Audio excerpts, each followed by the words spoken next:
Salvem, salvem, salvem, salvem os serguianos da terra.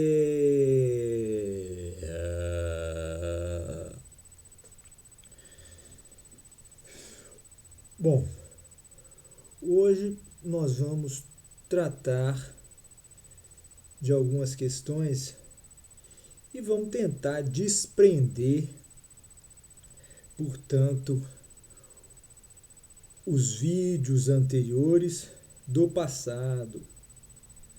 Vamos tentar desprendê-los. Por quê? Porque o comentário dos vídeos é sempre o comentário na sua ordem cronológica desses agentes todos aí que estão participando. Na medida em que aquela pessoa que não está acompanhando aquilo ali, que muitos estão, né? Muitos estão, mas a maior parte não está. No entanto, a maior parte precisa compreender. Então, o discurso daqui para frente vai tentar ser mais desconexo com o passado e mais conexo com o futuro dele mesmo, que é a estrela que o orienta, que é, nesse momento, Sérgios, né? A estrela de Sérgios. Bom, vocês veem aí, então, né, a presença da grande coruja, brilhante, né? Essa coruja brilha, ela brilha. Então é o seguinte, vamos lá, a gente tem aqui esse conteúdo aqui hoje, olha, salvo aqui para nós no celular, né? Esse celular, na verdade, veio lá de Cegs e tal, a conexão com ele é interestelar, né? Então você vê, transhumanismo, né? Isso aí também não é novidade para ninguém, né? Está passando o tempo todo aí, isso está a mitologia já explicou muito bem o que é o transhumanismo, né? São ciborgues, em última análise, né? Todo mundo já sabe o que é um transhumano. É um robô meio humano, meio um homem meio robô, meio máquina, uma máquina meio humano. E depois disso nós temos modificação do embrião, né? Tudo nessa aí sendo a explicação técnica para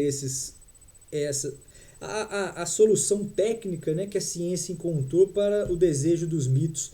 Agora você pergunta, ora, será mesmo que alienígenas do passado tiveram influência na humanidade? Se você coloca a pergunta de modo atemporal, quer dizer, fora de uma linha de sucessão de eventos, né, porque ela existe, porém ela é atrapalhada por outras perspectivas. É preciso alinhar a existência temporal também dos seres. Os seres ficam com metafísicas diversas. Um está vivendo lá em Marte, o outro está vivendo em Júpiter, outro ninguém está habitando a Terra. Quem é que tá? Todo mundo está de férias em outros planetas aí e está esquecendo que a casa ficou lá na Terra? Mas tudo bem. Você veja bem, inúmeros doadores, né? Quer dizer, você vai ter pais aí que são grupos, né? São classes que vão ser os pais dos seres que virão. Por isso é que não dá para ficar acreditando aí, gente, num exclusivismo. O exclusivismo vai fazer plantação seletiva dos grãos. Ele não vai se reproduzir de qualquer modo mais, não. Desse jeito animal que o terceiro mundo faz, né? Quer dizer, como animais, né? Às vezes, ora fertilizando, né? Gerando novos seres, ora não. Quer dizer, sem nenhum amor por trás disso daí, né? Quer dizer, é um ser muito mal feito, né? Com pouco... Você vê que fora dos caracteres humanos, né? O ser humano se reconhece por essa capacidade do amor, né? Mas, sobretudo, o amor conjugal, né? O amor conjugal. Agora, vocês vejam bem, conceito de progenitor, né? Então vai mudar. Fogo, tocha, piscina, está, tá. Cruzeiro, Grécia, mãe. Irmãos áudios serguianos e índios e Bolsonaro. Índios e Bolsonaro.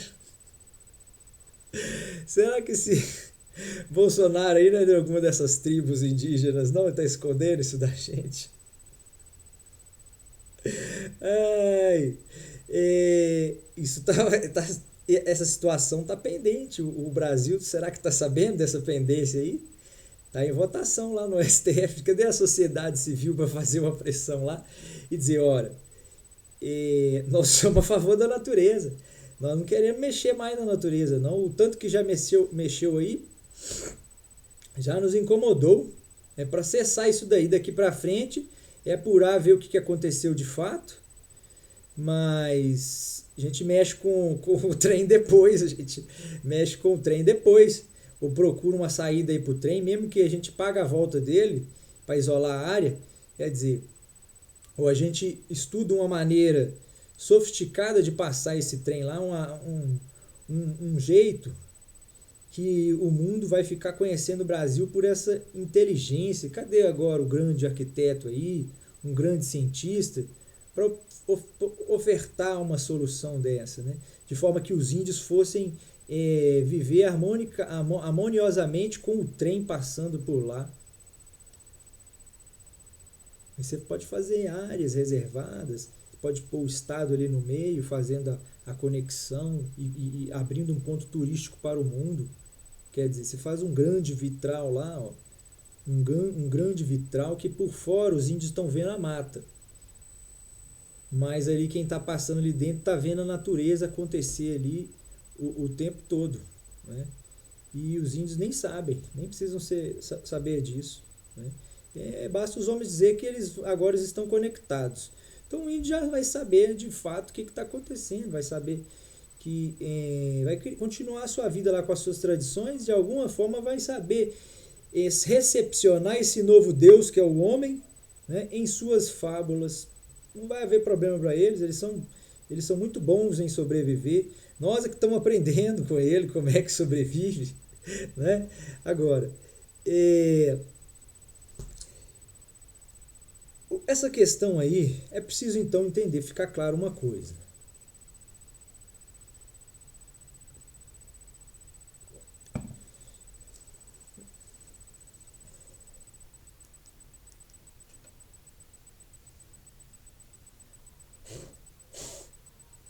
É preciso ficar claro então, portanto, uma coisa. Ora,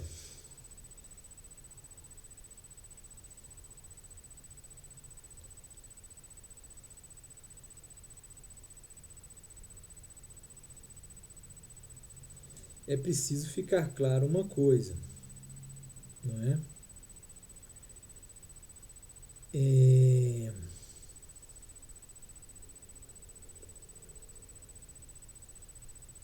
Imprensa, regulação. O Lula falando aí dessa coisa da regulação da imprensa, né? Prêmio Nobel de Jornalismo. Falaram aí essa semana no Prêmio Nobel de Jornalismo. Prêmio Nobel do Jornalismo, né? O Prêmio Nobel do Jornalismo, o equivalente ao Prêmio Nobel no jornalismo, né? Quer dizer, eu não sei se é o próprio Prêmio Nobel com essa premiação aí específica do jornalismo. Provavelmente seja isso, né? Agora, a gente sente falta de jornalistas filosóficos, né? Por que eles não aparecem e se manifestam, né? Quer dizer, assumem de fato a sua função. Por exemplo, você tem aí um historiador, que na verdade atua mais como um filósofo, né? Aliás, ele consegue ser melhor do que os dois outros famosos brasileiros filósofos, né? Que esses sim são filósofos. O mais autêntico deles, todos aí até agora,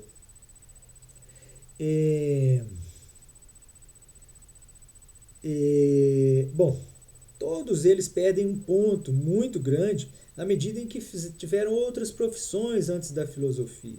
Não que não tenha ocorrido isso com os filósofos do passado, mas muitas vezes esses filósofos começavam a sua doutrina filosófica muito mais cedo, né? Eu vejo professores da filosofia e não vejo filósofos, portanto, né? Mas, no entanto, eles se declaram já como filósofos, né? Eles eram apresentadores, né? O Cortella foi apresentador, foi professor, provavelmente. Não nasceu, não começou a sua vida como... Isso não é crítica não, tá? A nenhum deles. Pelo contrário, isso é uma observação até fraternal dentro da filosofia, né? Agora,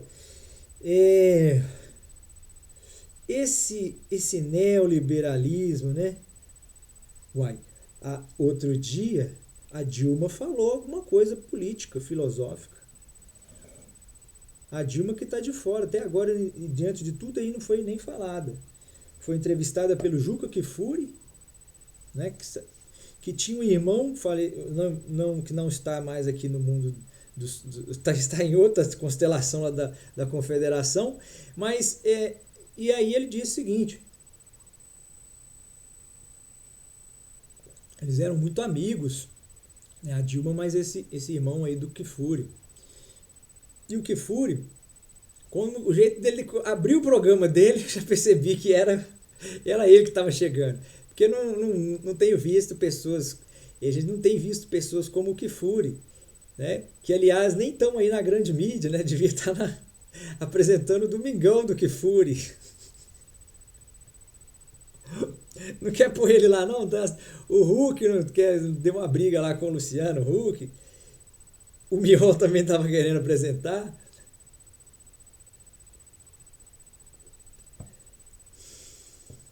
Bom, o que acontece? Nós vamos falar aí da imprensa, do discurso do Lula, né?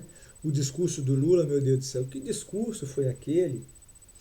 Ele foi responder umas perguntinhas lá, não sei se aquela turma era só do PT que estava lá, se tinha gente da esquerda, da direita, provavelmente não tinha.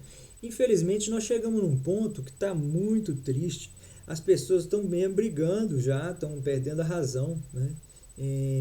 Claro que para a gente passar disso daí é muito difícil e provavelmente não vai acontecer, mas a gente está excedendo mesmo na razão, está pecando, porque isso aí está atrapalhando a razão, né? Isso aí está atrapalhando a razão. Agora, Petrobras, suficiente ou não?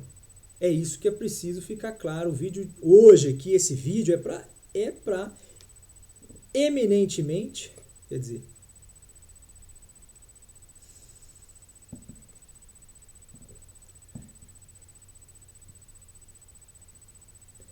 ele é dirigido de forma especial, quer dizer, de forma especialíssima para a grande pergunta, né?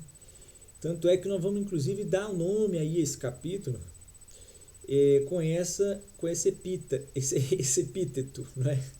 Nós vamos falar o seguinte, que é ora, a grande pergunta, né? A grande pergunta,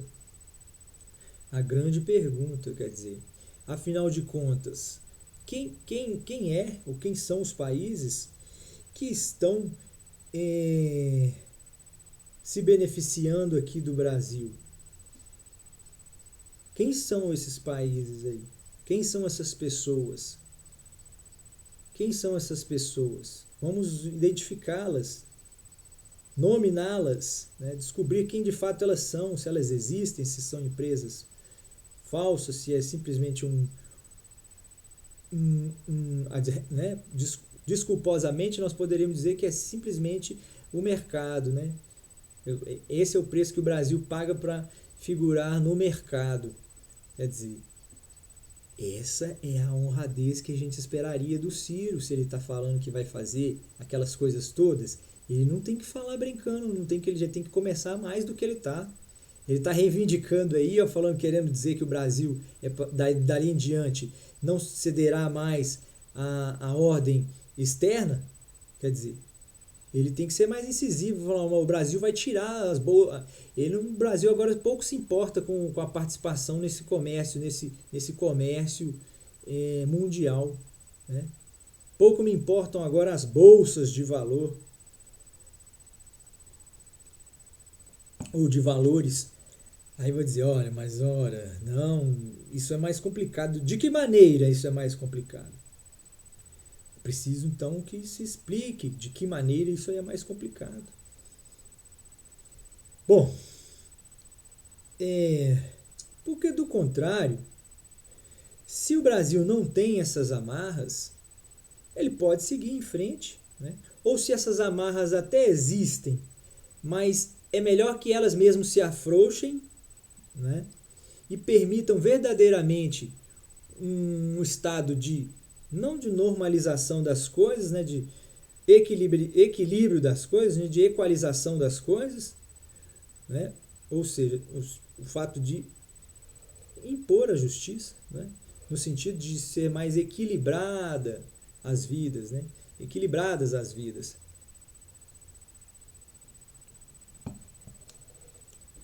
Porque, do contrário, você leva uma vida conturbada. Você vê a vida do índio, que como se torna conturbada a partir da chegada do homem. O homem, só pela sua própria chegada, já causou conturbação. Ele já foi. Antes de ele poder fazer qualquer coisa contra si mesmo, seja a seu favor ou seu desfavor, ele já chegou com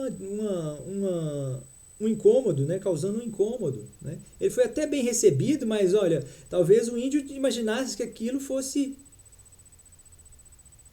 a passagem de uma outra tribo qualquer, né?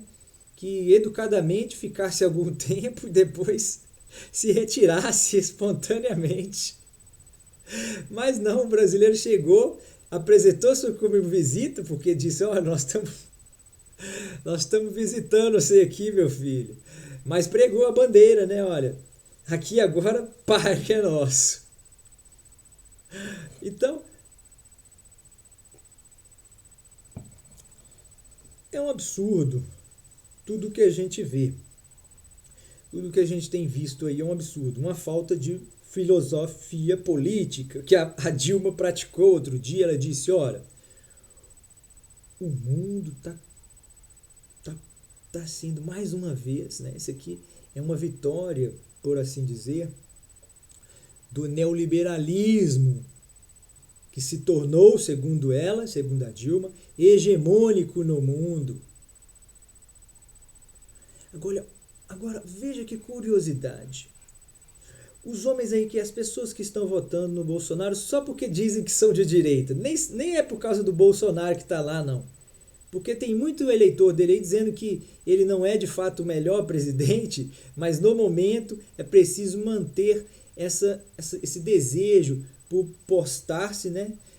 Por portar-se como alguém, né? Tipicamente da direita. Quer dizer, vejam bem esses tipos de mentes, de pessoas aí. Essas pessoas, vejam bem vocês que são essas pessoas aí.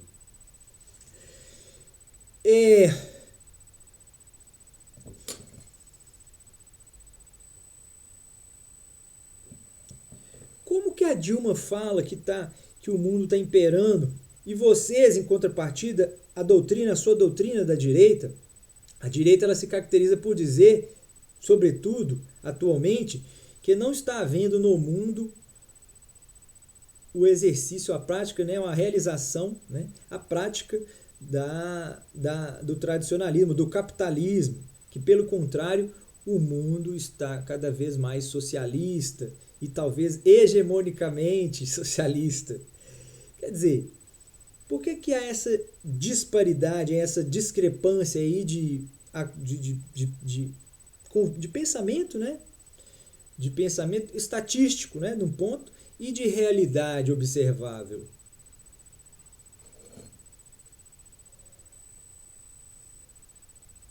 É muito fácil explicar isso. É muito fácil. Mas você não vê os filósofos falando disso. A Dilma pegou o gancho do assunto, né? Até preciso desdobrar agora filosoficamente o que a Dilma falou, né? Que na verdade é uma frase que eu acho que ilustra bem o momento do mundo Isso aí pode ficar registrado como um ato de história, né? Olha, quando uma ex-presidenta, né, assume, né? É porque durante o governo, às vezes os presidentes não falam nisso. O Bolsonaro foi lá na ONU e falou, olha, nós estávamos nos transformando em uma Venezuela. Nós estávamos nos transformando em uma Venezuela, em um comunismo.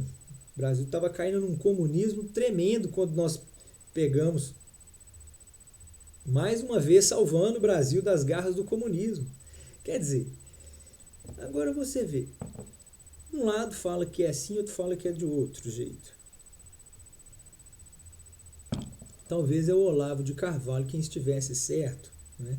É um filósofo aí é um filósofo aí que talvez que tenha se destacado mais no Brasil, né? Com certeza foi ele quem se destacou mais no Brasil, né? O filósofo que se destacou mais no Brasil foi ele do nosso tempo, o filósofo do nosso tempo. Quem é? É muito provavelmente o Olavo de Carvalho. Muito provavelmente o Olavo de Carvalho. Porque é ele quem vai dizer, ele quem vai trazer essa literatura, vamos dizer por quê? Porque às vezes as pessoas não sabem quais são os critérios, né? O critério, evidentemente, é da contribuição direta para a sofisticação do que seja a matéria política. Olha, ele veio com um discurso, segundo ele a literatura norte-americana, de que o mundo já tivesse sido tomado tanto pelo poder econômico, pelo capitalismo, pelo poder político, numa comunhão direta, né? Uma comunhão direta que ambos tivessem realizado, né? Já há algum tempo e, portanto, gerido todo o planeta, né? Seja através, né? Seja por vezes manifestando o seu poder político, que é o poder representado do trabalhador em especial, né? Dos trabalhadores em especial, e mais uma massa, né? Um outro contingente aí que vive atrelado a esses trabalhadores, ou atrelada, né? Dependendo do seu capital. Ora, ou daquele que o Estado, das sobras do próprio Estado, né? Porque o Estado tem que manter a todos, né? Mas essa classe não é produtora, ela só demanda energia. Ora, o fato dela demandar energia, isso não é culpa exclusiva dela, não. É o sistema quem está fazendo ela assim. É o sistema quem está fazendo ela assim, né? As pessoas acham, às vezes, que o vagabundo, né? Eles criticam tanta pessoa que é vagabunda. Aliás, meu Deus do céu, né? Como é que o Marcos Villa... Vou ter que precisar de puxar a orelha do Marcos Villa. O Villa, meu Deus do céu, é um intelectual incrível, e a gente precisava de falar com ele. A gente está querendo falar isso com ele há bastante tempo, meu Deus do céu. O Bolsonaro estava certíssimo, eles se encontraram na Jovem Pan há uns anos atrás. Na ocasião, o Bolsonaro era deputado, e o Villa estava querendo, já saiu feito um cão em cima do Bolsonaro, né? Mas isso a gente ficou assustado, porque a gente estava esperando, ansiando para o momento em que o Bolsonaro dissesse, olha, peraí, então como é que faz aí? E o Bolsonaro foi educado, ainda que perguntou ainda ele antes de perguntar por que ele não se candidatava, mas perguntou ele antes quem era o candidato dele, quem era o representante dele. Isso aí foi delicado ainda da parte do Bolsonaro. Vocês falam que o Bolsonaro é indelicado de tudo, não é não. Ele tem certas delicadezas, né? Apesar das suas grosserias. Agora,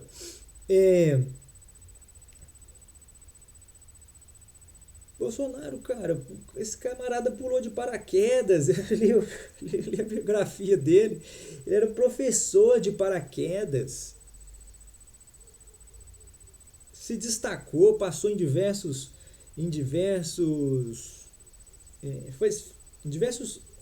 provas, né? Se submeteu a diversas provas, mudou de batalhão, começou numa área das Forças Armadas, depois foi para outra, desde muito cedo. E ele nasceu, quando ele nasceu, o Messias, é porque a mãe dele cumpriu essa. Ela achou que fosse um milagre o nascimento dele, que portanto ele estava predestinado a fazer alguma coisa, e por isso o batismo de Messias. Né?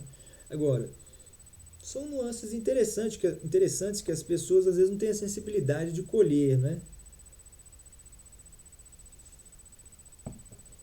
Porque, por mais que ele seja perverso para você, aos seus olhos, ele também tem uma história, assim como você tem uma história de vida. Né? Agora, e tem um sonho, um projeto, né? Um sonho ideal. Né? Agora, algumas pessoas têm maior vontade, maior gana pela realização dos seus sonhos do que outras. Né? Mas, enfim, o que a gente precisa dizer é o seguinte. Então, o Vila pegou muito pesado lá com o Bolsonaro, Vila, e é isso que a gente tem que falar docemente para você, Vila.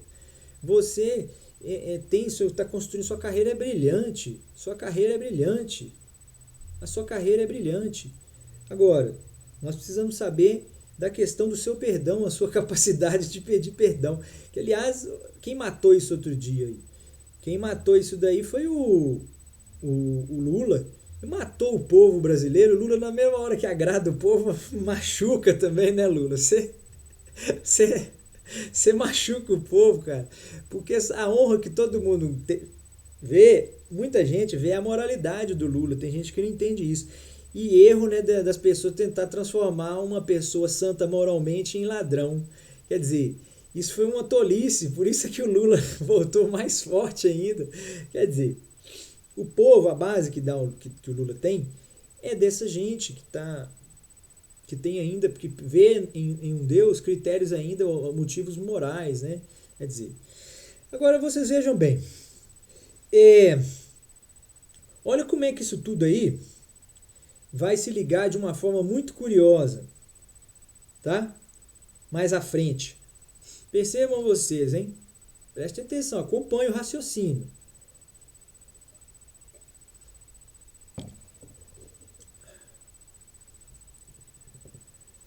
Se você trabalha com uma sociedade civil, você institui ela. Né? Você tem um sistema pronto. Você não quer destruir o sistema, você não quer desfazê-lo, você não quer cortá-lo, não quer modificá-lo drasticamente. Então você simplesmente inclui um elemento. Você inclui um elemento dentro de um sistema que já existe. Mas você vai tentar fazer a simbiose dele mais natural possível. Sem mexer em uma só regra constitucional. Sem mexer em uma só regra constitucional. Você vai permitir que a sociedade civil se organize de forma autônoma, independente. Né? E ela vai eleger um cidadão. Esse cidadão não pode ser politizado. Ele não vai poder candidatar-se em nome da sociedade civil. Ele é só um intermediário inicial.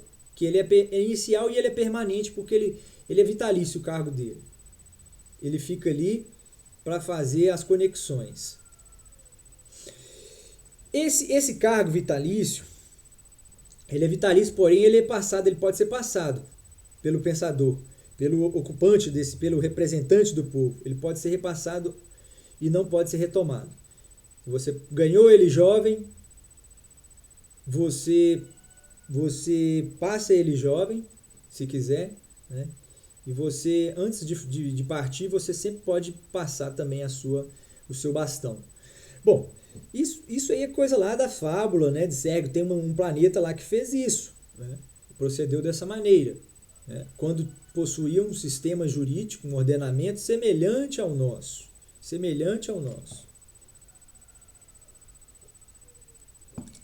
E aí, antes do pleito, você coloca, por exemplo, no exemplo agora, você tem o Lula e o Bolsonaro.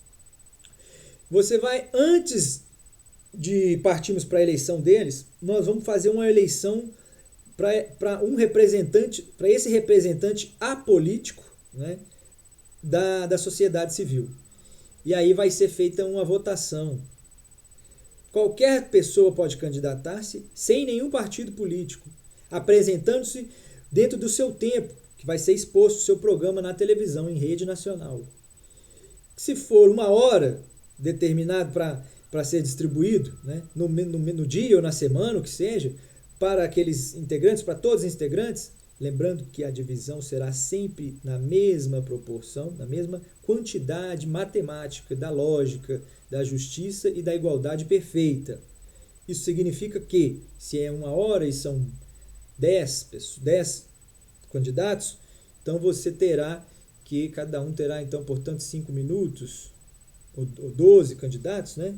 Cada um terá 5 minutos. Né? Bom, os 12 confederados. Eu não queria dar o exemplo da confederação, mas tudo bem. Pegaram aí o spoiler aí do negócio, né? Que já deu uma ideia de que os confederados, né, que são 12, o zodíaco, eles talvez sejam um grupo, eles sejam uma perna ou um braço de um grupo ainda maior que os serguianos. Isso aí a gente pode ser um terceiro livro, né, que nós vamos publicar, que talvez já esteja a caminho.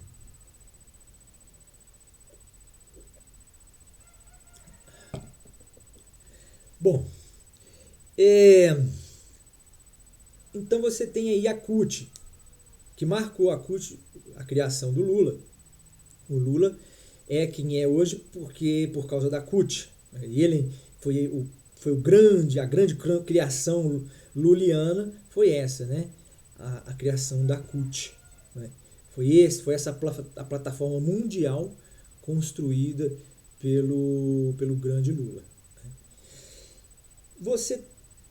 Se foi possível fazer isso com a classe dos trabalhadores, né, é preciso fazer isso com a classe da sociedade civil, porque a classe da sociedade civil é essa que vai abarcar não só os trabalhadores, mas aqueles a quem eles sustentam, que é o restante do povo, que politicamente não tem direitos. Eles até gozam de alguma economia, porque são seus provedores aí, os trabalhadores, né? 33 milhões no caso aqui do Brasil. E aí, porque você fala que o Estado sustenta com o INSS, mas na verdade quem está alimentando são os trabalhadores, né? O Estado não cria esse dinheiro, não pega esse dinheiro vendendo sal na esquina, né? Agora, aliás, vocês viram falar do surto aí do sal? Isso aí tem que tomar cuidado para a gente não cair nessa crise, porque com esses receios aí desses apagões, dessa coisa toda, o povo está comprando muito sal, né? Porque o sal diz que você pode manter os alimentos ali, por exemplo, a carne, né? Você pode estocar ali uma carne, uma comida, alguma coisa assim, uma colheita, porque o sal vai segurar aquilo ali. Mas isso aí, isso tudo é brincadeira. Brincadeira à parte, o que acontece? O que precisa ser sério aqui nesse vídeo hoje é isso, tá? Então tá bem claro e bem colocado aí, ficou bem claro, olha. Petrobras, quem afinal de contas está mandando na Petrobras? Né? Quer dizer, tem interesses de acionistas minoritários, que falou, a Dilma falou. A Dilma falou que tem. A Dilma falou que tem. A Dilma falou que tem.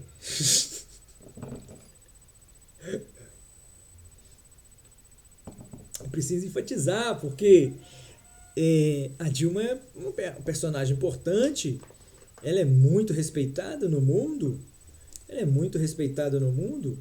né? Então, ela quem nos ajudou isso daí, você vê, ela até de longe da política, ela faz política, né? E de forma brilhante, né? Brilhante, porque, olha, ela disse que o neoliberalismo está imperando no mundo. Né? E que neoliberalismo é esse? Olha, num certo sentido, ela tem razão. Né? Claro, para o brasileiro pobre, isso aí é muito ruim. Mas não é só para o pobre, não. É ruim também para aquele das classes intermediárias. Quem beneficia disso aí, exclusivamente, é a elite. A classe intermediária pega só os restos da elite. Só os restos da elite. Agora você veja bem, um homem como esse aí, o, o Luciano Hang, né? Ele é um. A pessoa é até bom eu falar nisso aqui agora, porque teve gente aí que falou assim: meu Deus, mas que isso, meu Deus do céu? Foram os reacionários, né? Vai mexer na minha fortuna, e às vezes o cara acha que fortuna, ele esquece que tem um grupo de pessoas que tem uma fortuna muito maior que a deles, né? Então, se você tem grande fortuna, você pode se apresentar. Agora, se você não tem grande fortuna, não nos atrapalhe. Isso é para quem tem grandes fortunas. É assim que o Brasil vai ter que publicar, vai ter que inaugurar o IGF, né? Para aqueles que têm pouca fortuna não atrapalharem, eles podem contribuir se eles quiserem num segundo momento. A eles será facultado o direito de contribuir, porque esses aí são justamente a gente quer que eles cresçam também, mas que eles reconheçam, né? São eles que podem reconhecer a nossa nos dar legitimidade, né? Nós estamos negociando com eles, né? Se eles nos abandonarem, né? Nós estamos mostrando que eles mesmos estão correndo risco. Eles estão correndo risco, porque se houver um corte no orçamento, como a gente tem falado, uma redução drástica no orçamento, a elite vai viver muito só no mundo. O mundo vai ficar muito imenso para a elite, porque ela vai se reduzir, a população vai se reduzir demais. Agora, então você vê a criação de uma sociedade civil, e aí tendo esse reconhecimento institucional, porém não se institucionalizando. No passado a gente já teve modelos semelhantes, né? Spondale é clássico, né? Na verdade, esse modelo que foi implantado no passado também foi inspirado num passado ainda maior, né? E referendando assim, né, a teoria dos antigos astronautas, né? Porque o cara pergunta: ora, será que os antigos astronautas interviram na história humana? Se essa pergunta é atemporal, você vai dizer que sim, porque, ora, agora, a partir dos alienígenas do passado, criou-se um mito, uma mitologia, um consciente ontológico, um consciente metafísico, né? Um inconsciente que, mesmo não sendo considerado verdadeiro, acaba sendo perseguido. E as tecnologias que nós desenvolvemos estão sempre no contexto de uma suposta verdade que simplesmente é produto de uma investigação. Então olha como o ser humano cava o seu próprio sentido a partir do seu próprio ideal. Isso nós temos falado em todos os vídeos, né? Então é preciso você cavar esses novos ideais aí em terrenos mais férteis, em áreas mais propícias, né? Que são, portanto, em planetas exteriores, né? Em exoplanetas. Né? Agora você vê. Então tem que ser dito aí, ó, afinal de contas. Tem ação, se a Petrobras está funcionando, se ela está funcionando só para gerar riqueza lá para outros que estão vivendo fora do Brasil, né? Ela falou, vamos estatizar, vamos privatizar, que aí resolve. A Vale, por exemplo, né? Então, privatizou. Então, quer dizer que agora não está atrelada mais ao Estado. Quer dizer, então, que se a Petrobras ela não foi ainda privatizada, né? Pelo que a gente se lembra, acho que não, né? Não sei se foi ontem pelo Bolsonaro. Agora, se ela já foi, se parte dela foi privatizada, como é que funciona na lógica, na realidade, esse ganho aí? Na verdade, tem pessoas, enfim, se beneficiando, e o Brasil tem que, embora tivesse vendido já esse bem, né, tivesse também se comprometido num contrato aí escuso, né, quer dizer, oculto, cláusulas onde se comprometesse a contornar a sua economia de modo que fosse favorecer esse sistema exigido, qual seja, supostamente o que a Dilma disse, o do neoliberalismo. O neoliberalismo. Liberalismo. Né? Liberalismo. Neoliberalismo. Pois é. Agora, então, será que nós temos um sistema neoliberal funcionando, mas governos sempre esquerdistas no poder? Quer dizer, não é? E os esquerdistas estão no poder e são presos às vezes, não porque não estão praticando o coletivismo, porque até estão, às vezes, né? Não sempre. Mas é porque principalmente o outro lado não foi consertado, né?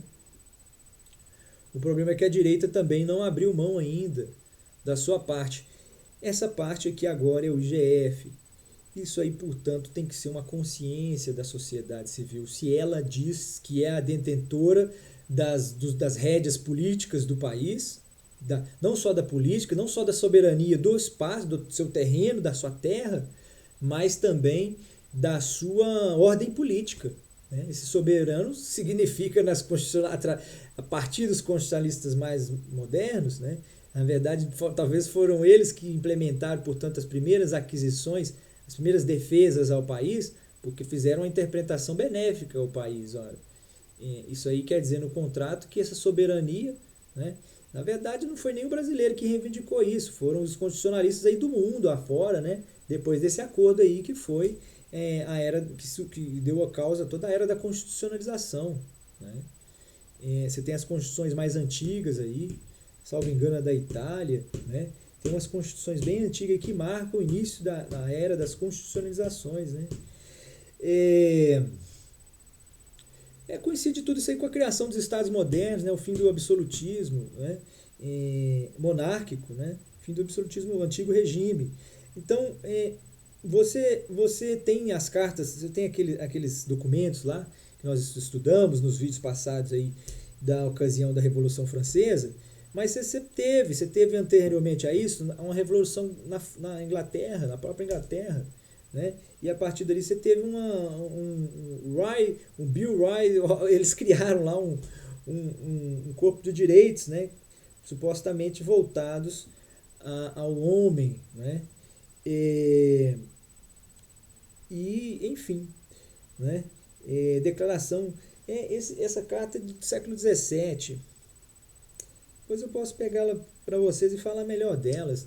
Mas isso tudo aí, isso não pode ser para você chegar, é o que estava falando hoje, né? Tem um canal aí de televisão que está fazendo a sua propaganda assim, né? Falando que o passado é fundamental para você entender, né? O presente e o futuro, né?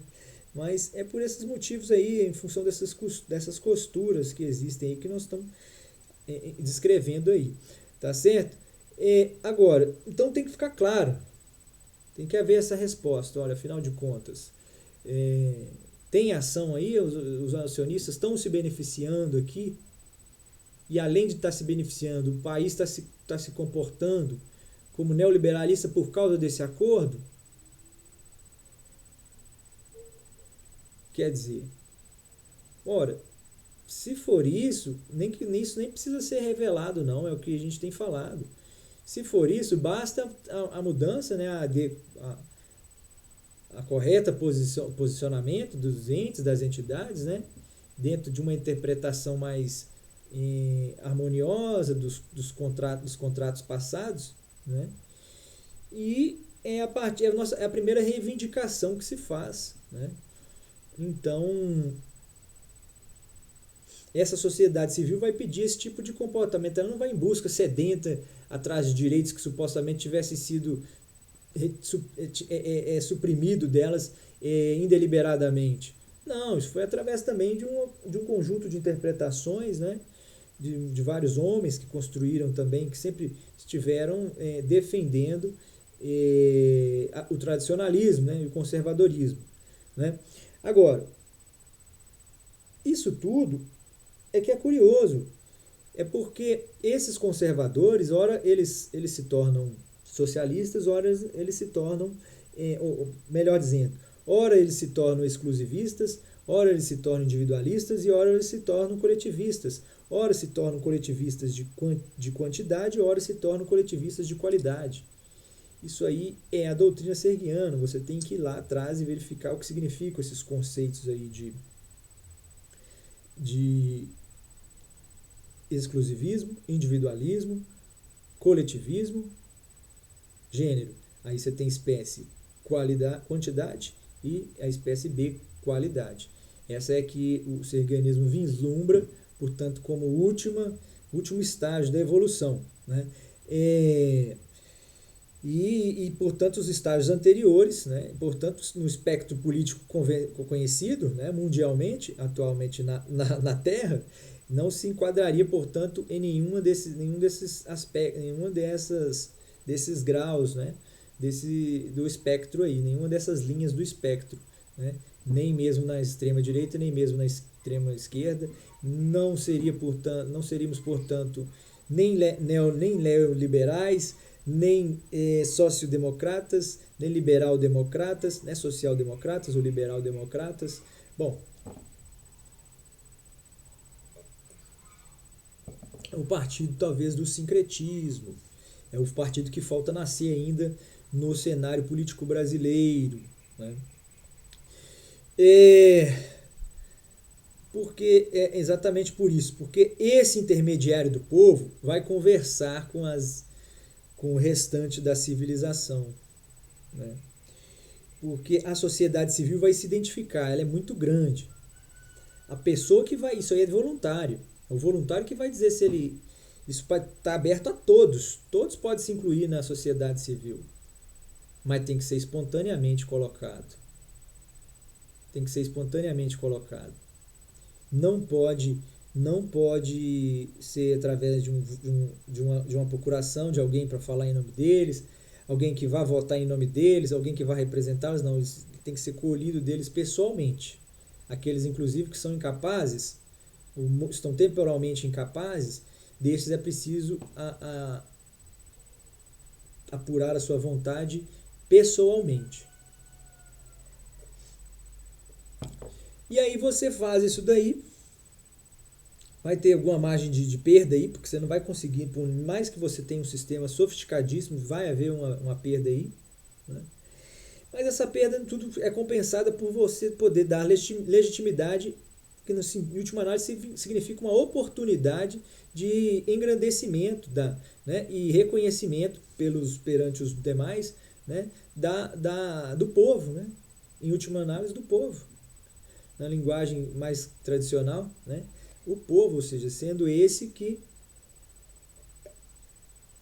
se caracteriza pela parte mais substancial da nação, né? Ou do planeta.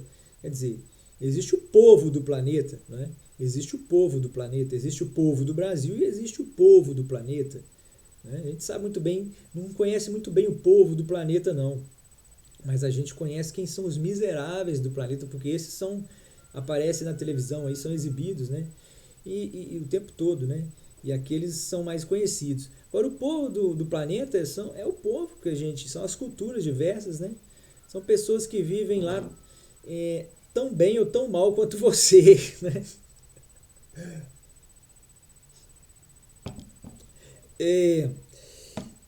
E tem a classe, portanto, as classes aí da direita. As classes da direita, que na verdade não têm partido político, são apartidárias, elas não são nem de direita nem de esquerda, elas estão para além disso daí, não no sentido sergiano, mas elas são apartidárias, né? O sergiano tem um partido, né? Agora, essa classe aí, nós colocamos ele na direita, claro, né? Alguns deles são os radicais, né? Mas entre eles lá, eles dominam, eles têm o controle de todos os poderes, né? Que nós estamos falando, que foi o motivo de ser, portanto, o grande filósofo do Brasil, o Olavo de Carvalho, quando ele nos traz essa literatura norte-americana, que nos conta isso. Ora, a elite já tem em suas mãos o poder político e econômico, portanto ela tem o poder das pessoas, do voto, da manifestação supostamente da vontade das pessoas, e temos também o poder econômico, que é a riqueza propriamente dita, o dinheiro, né, o poder dos mecanismos de circular, dos instrumentos que lidam com dinheiro e etc, e etc. Bom, nós estamos com 50, hein? Seria legal fazer uma pausa aí e voltar em seguida, tá certo? Serguianos da Terra.